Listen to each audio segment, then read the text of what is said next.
지금으로부터 약 한 10년 전에 있었던 일입니다. 그때 당시에 저는 한 교회에서 고등부를 맡아서 사역을 하고 있었습니다. 방학 때 이제 제가 사역하는 그 교회에 선생님 중에 여고 이제 선생님이 계셨는데, 그 선생님께서 한 학생을 교회로 인도해 오셨어요. 참 고마운 분이죠. 근데 그 아이를 보니까 첫째 외모는 굉장히 예뻤어요. 굉장히 예쁘고 갸니 달았고, 근데 좀 마음에 어떤 걱정이 있는지 또는 몸이 조금 안 좋은지 약간 좀 이렇게 얼굴이 좀 다크서클이 좀 내려오고, 창백하면서 다크서클이 내려오고, 뭔가 좀 이렇게 마음에 좀 불안해하는 그런 아이였습니다. 좀 그때 당시에 이제 수료전 준비나 뭐다 해서 바빠서 그 아이랑 깊은 대화는 못하고, 그 선생님께서 저에게 이야기를 해주시는데, 이 아이가 어떤 히스토리를 갖고 있는 아이냐면, 사실은 몸무게가요, 고등학교 1학년, 2학년 때의 몸무게가, 여학생 몸무게가 키는 한 160 정도밖에 안 되는데 거의 100kg에 가까웠대요. 100kg에. 그러니까 초고도 비만. 그러니까 우리 학교에는 그런 학생이 지금 없는데, 정말 이렇게 그 살이 쪄서 제대로 움직이지 못할 정도의 초고도 비만이었던 거예요. 그런데 이 아이가 할머니 손에 자랐는데, 할머니가 돌아가시면서, 그러니까 할머니를 굉장히 좋아했어요. 굉장히 사랑했던 아이였는데, 할머니가 돌아가시면서 이 아이에게 어떤 유언을 남겨놓냐면, 얘야, 내 사랑하는 손녀야, 너 제발 살 좀 빼거라. 그리고 돌아가신 거예요. 살 좀 빼거라. 그리고 돌아가신 거야. 이 친구가요, 정말로 미친 듯이 죽을 각오로, 할머니 돌아가시고 난 다음에 죽을 각오로 살을 빼는데, 거의 한 1년 만에 몸무게를 줄여서 매일 먹은 음식이 우유 200ml짜리 2개밖에 안 되는 거예요. 그러니까 아침에 일어나서 우유 한 잔 마시고, 그리고 점심 때는 밥 안 먹고, 저녁 때 그 저녁 식사 시간에 식구들 모여서 밥 먹으면 자기는 소파에 앉아서 또 우유 한 잔 마시고, 그렇게 몇 개월을 그렇게 산 거예요. 그러니까 아이가 건강도 안 좋아지죠. 몸은 빠질지언정. 그런데 몸은 빠졌어요. 몸무게는 빠졌어요. 몸무게가 40kg대로 빠진 겁니다. 그러니까 절반 이하로 쭉 빠진 거예요. 게다가 최고의 성형은 다이어트라는 말이 있잖아요. 그죠? 예뻐지려고 화장하는 여학생들도 있고, 그냥 이쁜 옷 입으려고 하는 여학생들도 있고, 방학 때 갑자기 변장을 해서 그냥 없던 쌍꺼풀이 생기고 이런 여학생들도 있는데, 그런 말이 있듯이 이 학생이 최고의 성형은 다이어트라는 말이 있듯이 살이 쭉 빠져서 오니까, 그 안에 정말 예뻐진 거예요. 정말 예뻐졌어요. 근데 이 아이 표정이 밝지가 않습니다. 왜 그런가 봤더니, 이때 당시에 강호동이 진행하는 스타킹이라는 프로그램 아세요? 스타킹이라는 프로그램에 이 아이가 이걸로, 그러니까 옛날에 찍었던 사진 이렇게 큼지막하게 보여주고, 갑자기 이 학생이 몇 개월 뒤는 어떻게 변했을까요? 라고 하면 그 옆으로 이렇게 짠 나와서, 그래서 살을 딱 뺀 이 아이의 모습을 딱 보여주면서 스타킹에서 박수 치고, 대단하다라고 하는 하여튼 그런 프로그램에 이 학생이 출연을 한 거예요. 그런데 거기에 출연할 때 당시에 저기 패널로 와 있었던, 이제 슈퍼주니어의 한 멤버가 있었어요. 이 멤버가 끝나고 난 다음에 또 이 여학생이 그 멤버를 좋아하니까, 팬이다 보니까, 끝나고 난 다음에 이 슈퍼주니어 멤버와 함께 이렇게 사진을 찍었는데, 이 멤버가 이렇게 어깨동무를 하고, 이렇게 따뜻하게 이렇게 안아주면서 사진을 이렇게 찍었어요. 그 사진을 그 학생이 그때 당시는 여러분들은 잘 모르겠지만, 얼마 전에 그 회사가 완전히 없어졌다 그래요. 싸이월드. 아세요? 혹시 여러분들? 싸이월드 아시면 옛날 사람입니다. 싸이월드에 자기 사진을 올려놓은 거예요. 이제 그 사진을, 슈퍼주니어 그 멤버랑 찍은 사진을 딱 올려놓으니까, 자기는 친구들이 찾아와서 좋은 이야기 해줄 줄 알았대요. 자기는 친구들이 찾아와서 너 좋겠다 이런 이야기 해줄 줄 알았는데, 근데 그때부터 자기 싸이월드에 악플이 달리기 시작합니다. 네 같은 니은이 지금 우리 오빠랑 감히 어깨동무를 하고 사진을 찍어? 부터 시작해서 온갖 악플들이, 이 돼지 같은, 그러니까 네가 살을 뺀다고 돼지가 아닐 줄 알아? 부터 시작해서 온갖 이 여학생을 그냥 이 말로 죽여버리는 온갖 악플이 싸이월드에 쌓이기 시작하는 거예요. 그러니까 이 아이가 일주일 만에 싸이월드를 끊어버렸습니다. 끊었다고 되는 게 아니에요. 스타킹에 보면 어느 여고에 다니는 누구가 나오잖아요. 슈퍼주니어의 이 팬 중에 이제 좀 이렇게 좀 심각한 애들이 학교 앞까지 쫓아오는 겁니다. 찾아와가지고요, 얘 어딨어? 나오길 기다렸다가 걔 멱살 잡고 뒷골목으로 끌려가서 또 그 아이를 못 살게 구는 거예요.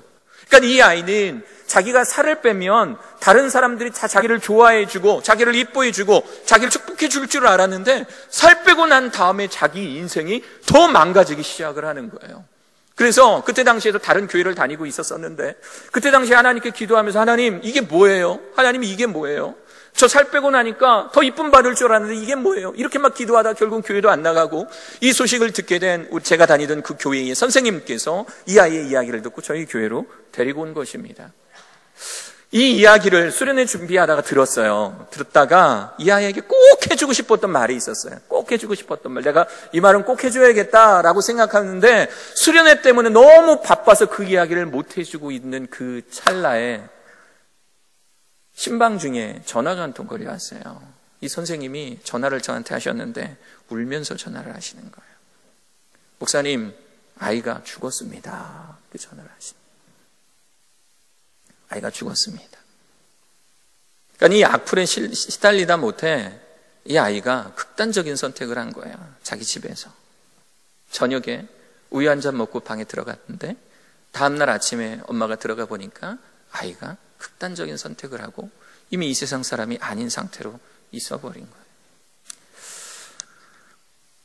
말하고 있는 지금도 그때를 생각하면 굉장히 마음이 울컥하고 또 떨립니다. 아이가 스스로 목숨을 끊었다는 이유로 교회에서 장례도 치러주지를 않더라고요. 그 아이가 또 저희 교회에 나온 지는 얼마 안 됐기 때문에 또 우리 목사님께서는 성도로 인정할 수 없기 때문에 뭐 장례 굳이 신경 안 써도 되지 않겠나. 그래서 결국은 그 아이 장례를 어디서 치렀냐면 그 학교가 다니는 미션스쿨이었는데 그 학교 교목님이 장례를 치러주셨어요.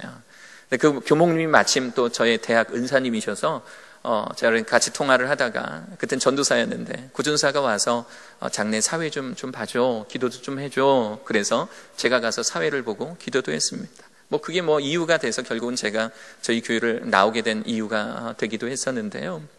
그때를 생각하면 아직도 마음이 떨리고 그리고 무엇보다도 마음속에 심각한 이 목회자로서의 후회, 반성이 되는 건 뭐냐면 이 아이가 극단적인 선택을 마음속으로 결정하는 그 순간까지 이 아이가 찾아왔던 교회의 전도사라고 하는 사람은 이 아이에게 그 어떠한 영향도 끼치지 못했다는 것에 대해서 굉장한 자괴감이 들었었습니다.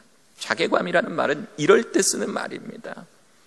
그 아이의 죽음 앞에서 심각한 자괴감이 들었던 저의 모습을 보면서 내가 목회자로 이렇게 살아서는 안 되겠구나. 오늘 이 시간에 여러분들과 함께 나눌 이 본문의 말씀, 설교의 내용이 사실은 그 아이에게 해주려고 했던 바로 그 본문입니다.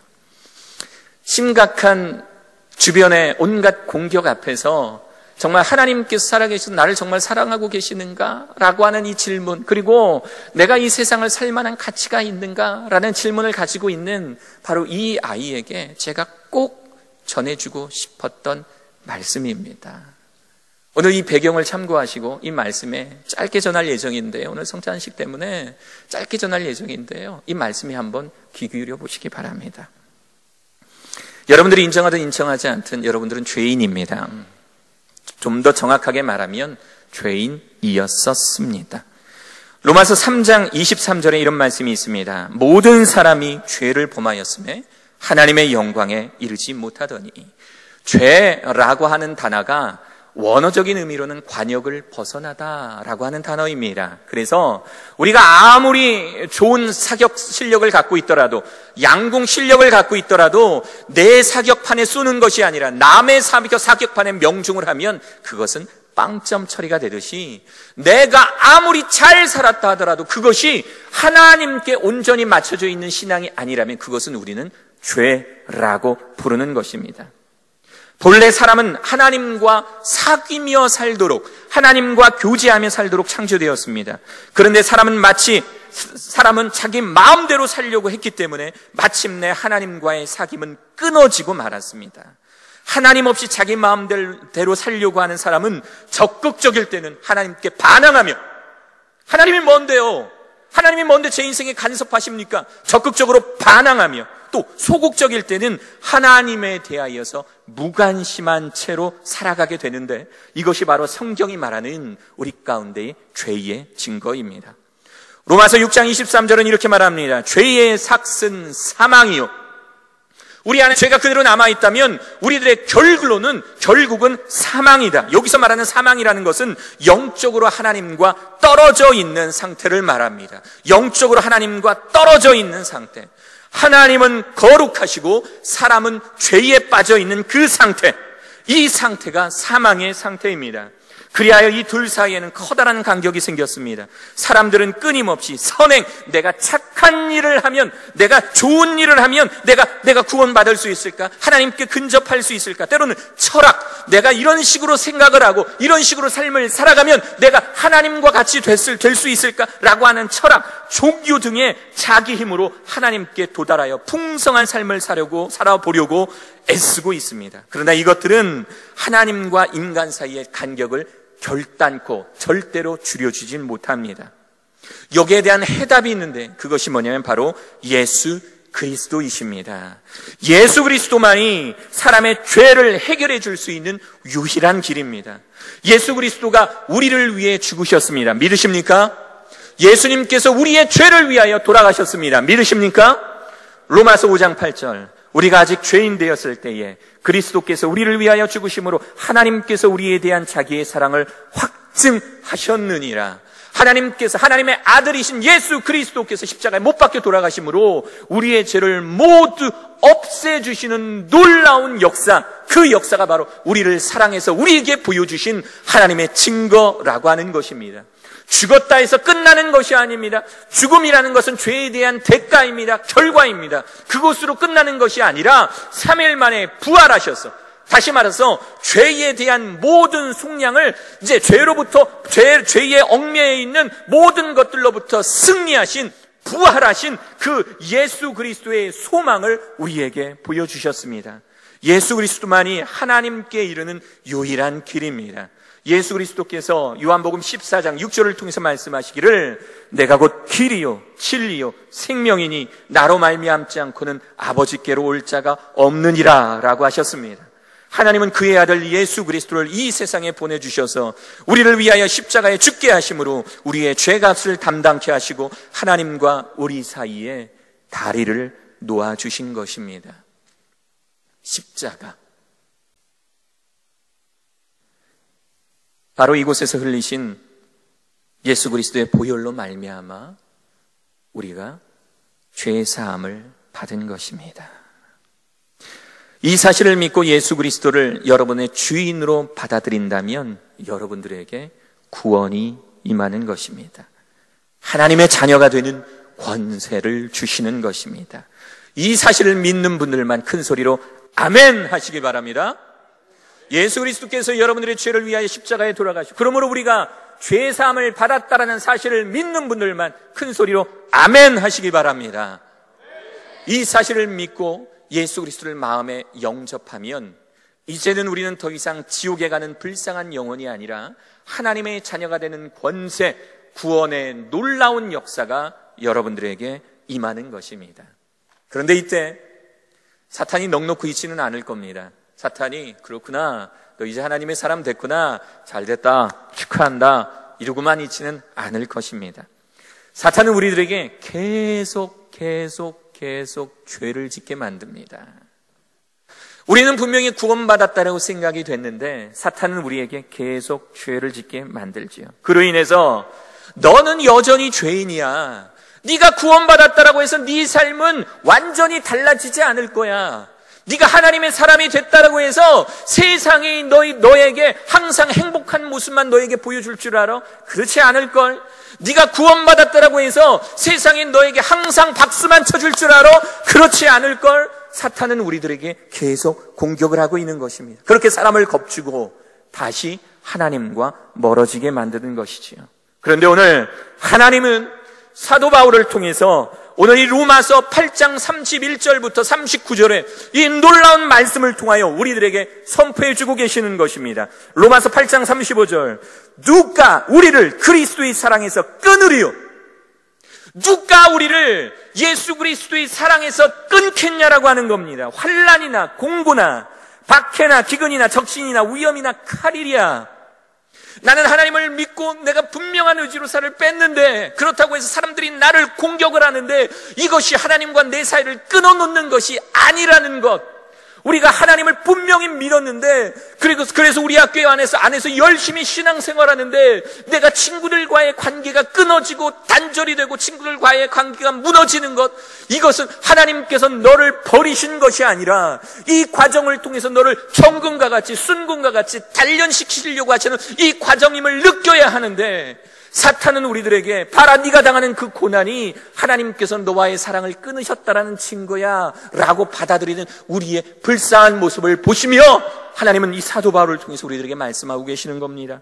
38절 39절, 내가 확신하노니 사망, 죽음이나 육체적인 죽음이나 생명이나 천사들이나 권세자들이나 현재일이나 장래일이나 능력이나 높음이나 기쁨이나 다른 어떤 피조물이라도 우리를 우리 주 그리스도 예수 안에 있는 하나님의 사랑에서 끊을 수 없으리라. 할렐루야, 할렐루야. 이 세상의 어떠한 피조물도 우리와 하나님의 사이를, 이 관계를 끊을 수 없는 줄로 믿습니다. 하나님은 지금도 여러분들을 사랑하시고, 설사 내가 죄악 가운데 있다 할지라도 나를 향해서 두 팔을 벌리고 계시는 분이 바로 하나님이십니다. 여러분들이 만약에 겨울방학 때까지 죄악된 삶을 살고 있다면, 아직도 글로벌 선진학교의 학생이면서 아직도 매주 수차례 예배를 드리는, 그리고 내가 하나님을 믿는 것 같아, 하나님을 믿습니다라고 하는 고백이 있으면서 아직까지도 담배를 끊지 못하고 있는 친구들이 있다면, 아직까지도 술을 못 끊는 친구들이 있다면, 아직까지도 음란 동영상을 끊지 못하는 친구들이 있다면, 그렇다면 여러분들, 오늘 이 시간이 하나님께 주님, 제가 그 그리스도의 보혈 앞에 다시 한번 나아갑니다 라고 고백하실 수 있는 여러분들 되셨으면 좋겠습니다. 간절히 축원합니다. 이 말을 그 아이에게 해주고 싶었어요. 세상이 그 어떤 것도 너와 하나님의 사랑 끊을 수 없다. 이 세상의 어떤 것도 너와 하나님의 사랑을 끊을 수 없다. 네가 곤고하고 너 주변의 환경이 너를 공격하고 있다면, 사랑하는 은지야, 네가 하나님을 더욱 붙잡아야 하는 바로 그때란다. 저는 여러분들에게 이 말이 너무 늦지 않았기를 바랍니다. 만약에 여러분들 가운데 이 하나님의 사랑이 의심이 되고, 때로는 하나님의 사랑 가운데 내가 끊어졌다라고 하는, 또는 내가 지금도 짓고 있는 죄를 통해서 내가 하나님과의 사랑에서 끊어졌다라고 생각하신다면, 오늘 이 시간 그 하나님의 손을 굳게 붙잡을 수 있는 사랑하는 여러분 되시기를 간절히 축원합니다. 오늘 우리는 성찬식을 진행할 것입니다. 이는 예수님께서 예수님의 피와 살을 의미하는 떡과 포도주를 마시면서 예수님께서 우리를 위해 흘리신 그 십자가의 피와 떨어져 나가는 살을 기억하고 기념하라는 의미입니다. 고린도전서 11장 23절 25절에 이런 말씀이 있어요. 내가 너희에게 전한 것은 주께 받은 것이니 곧 주 예수께서 잡히시던 밤에 떡을 가지사 축사하시고 떼어 이르시되 이것을 너희를 위하는 내 몸이니 이것을 행하여 나를 기념하라 하시고, 식후에 또한 그와 같이 잔을 가지시고 이르시되 이 잔은 내 피로 세운 새 언약이니 이것을 행하여 마실 때마다 나를 기념하라 하셨으니, 떡을 떼고 포도주를 마실 때마다 여러분들을 위해 십자가에 못 박혀 돌아가신 그 예수 그리스도를 생각하시는 여러분들 되시기를 바랍니다. 그리고 그 예수 그리스도로 인해 절대 끊어지지 않을 하나님과의 사랑, 그 사랑을 기념하실 수 있는 우리 사랑하는 여러분 되시기를 바랍니다.